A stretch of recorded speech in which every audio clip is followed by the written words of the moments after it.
If you are listening to this and something inside you feels slightly exposed, do not turn away. That feeling is not discomfort, it is memory.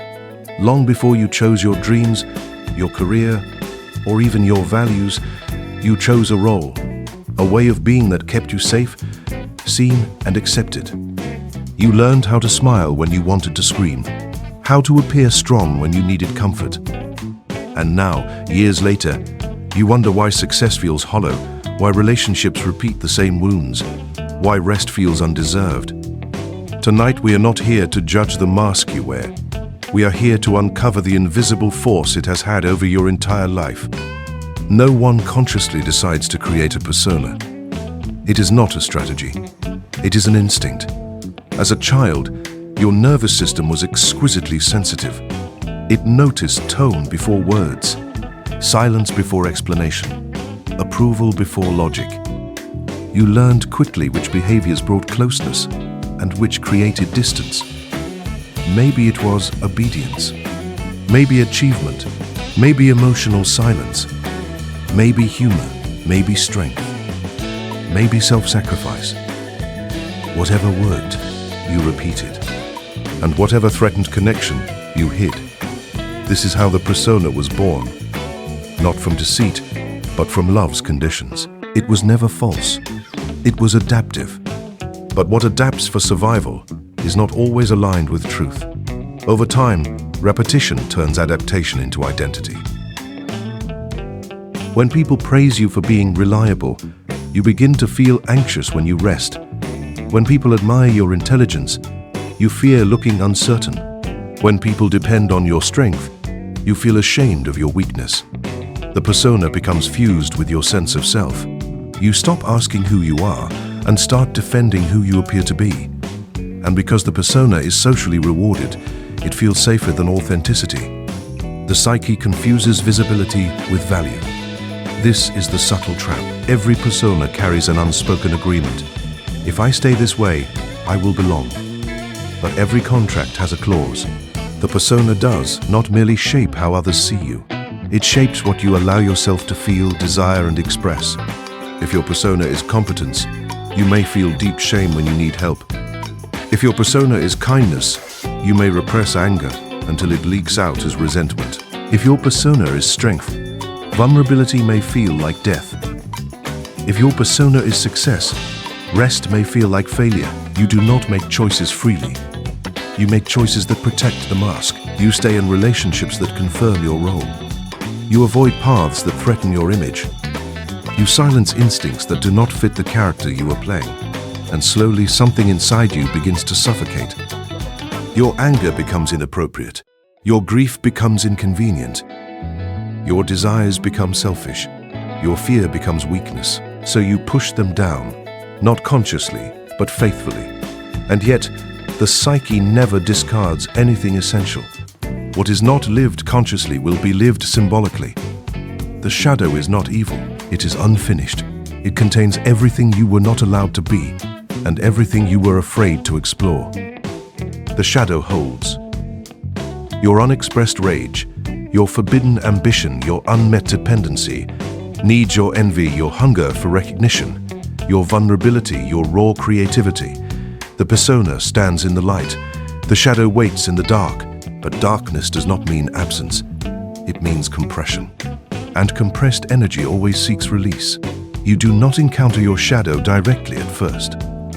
You meet it as sudden overreactions, chronic dissatisfactions, self-sabotage, just before success, repeated toxic relationships, passive aggression, emotional numbness, a sense of being off without knowing why. You blame circumstances. You blame others. You blame yourself. Rarely do you suspect the truth. Your unconscious is trying to rebalance you. The more rigid the persona, the louder the shadow becomes. Living through a persona requires constant monitoring. You must maintain consistency, regulate expression, suppress contradiction, control impulses, perform emotional labor. This consumes enormous psychic energy. That is why rest does not refresh you. Sleep does not restore you. Achievement does not satisfy you.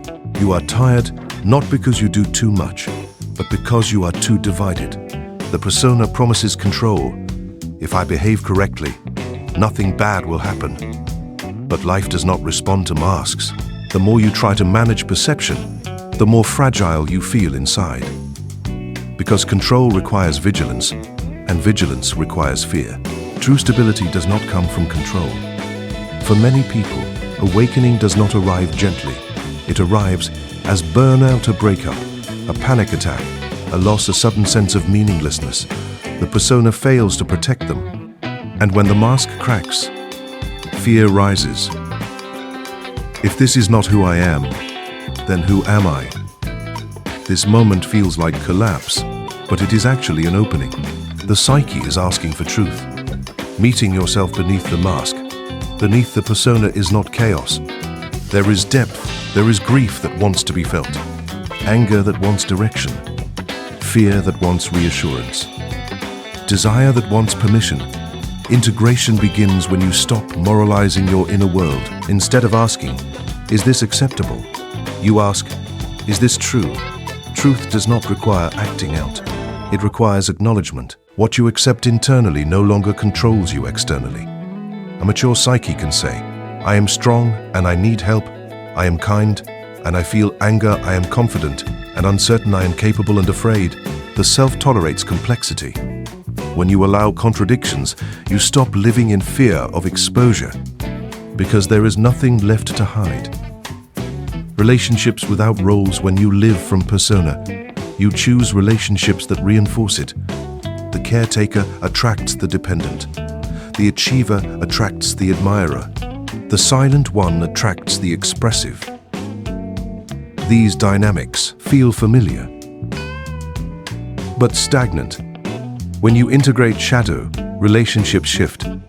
You allow yourself to receive, to disappoint, to express boundaries, to be seen without performance.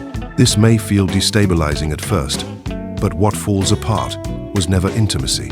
It was agreement. Many people choose careers that feed the persona. Status replaces meaning. Validation replaces fulfillment. You may succeed and still feel hollow, because purpose is not about appearance. It is about expression. When work aligns with the self, effort feels alive, not draining. You stop asking, "How do I look?"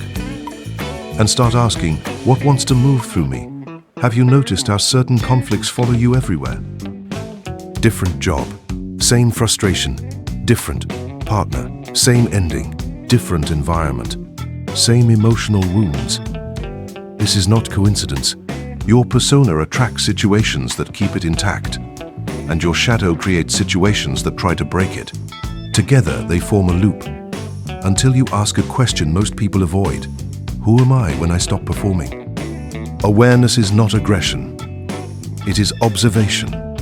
You begin to notice. When you exaggerate strength, when you suppress needs, when you afford discomfort, each observation weakens unconscious control. You are no longer possessed by the role. You are relating to it. This is freedom. The goal is not to destroy the persona. You need a social interface. You need structure. You need adaptation. But you no longer let it dominate. You wear it lightly. You choose when to engage it and when to set it down. The mask becomes flexible. The self becomes central. Integrated people are not loud. They are grounded. They do not seek constant validation because they are no longer hiding. They are not perfect. They are honest. They can sit with discomfort without collapsing or performing. They do not fear exposure because they have already met themselves. The deepest fear beneath the persona is this: if I stop performing, I will be alone. The deepest truth is this: if you never stop performing, you already are. Authenticity does not guarantee acceptance, but it guarantees presence. And presence is the foundation of real connection with others and with life itself. One day, quietly, without ceremony, you will notice something has changed. You will speak without rehearsing, rest without guilt, feel without apologizing, desire without shame. Life will not suddenly be easy, but it will be real. The persona will still exist, but it will no longer rule. You will no longer live to be recognized. You will live to be aligned. And that is the real transformation. Not becoming someone new, but remembering who you were before you learned who you had to be. If something inside you feels calmer hearing this, that is not coincidence.